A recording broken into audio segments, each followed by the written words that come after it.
Alright, welcome again to Ascent Tutor. This is a problem in radical equation sets. So we're asked to solve a question involving square root signs. Here we have the square root of x minus 3 plus 1 equal to the root of x. You're asked to solve for the value of x. Alright. So our first step is to send one of these terms to the other side of the equation to help simplify the one over here. So what I do is that I send 1 to the other side of the equation. This gives me root of x minus 3 to be equal to root of x minus 1.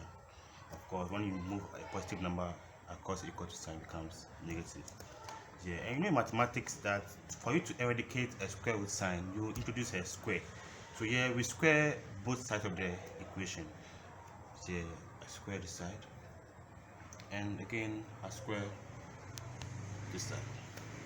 Now the square deals with the square root sign, leaving behind x minus 3 equal to, over here I'm having a square in bracket, so I get root of x minus 1 multiply the same thing again, root of x minus 1. Now I have to expand that, so I get x minus 3 giving me, we expand, so root of x times root of x definitely gives us x. Root of x multiplied by negative 1 gives us negative root of x. Negative 1 multiplying root of x again, negative root of x, and negative 1 multiplied by negative 1 gives us positive 1. Very good. So we get x minus 3 equal to x. This gives us minus 2 root x plus 1. Very good. So yeah, I do what I group like terms. I send the x to join the x over here, I send the 1 to join the number over here as well. So here you can see that this x takes care of this x, because when I move this x here, it becomes x minus x. That gives me 0. So here negative 3 minus 1 gives me negative 4 equal to negative 2 root x.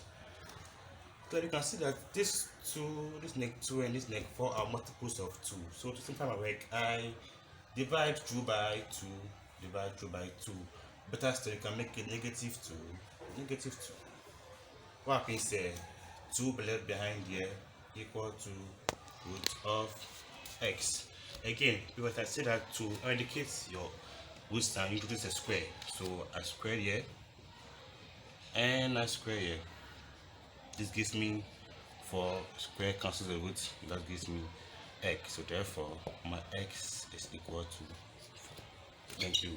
Like the video, post your comment, and we'll get back to you. Thank you.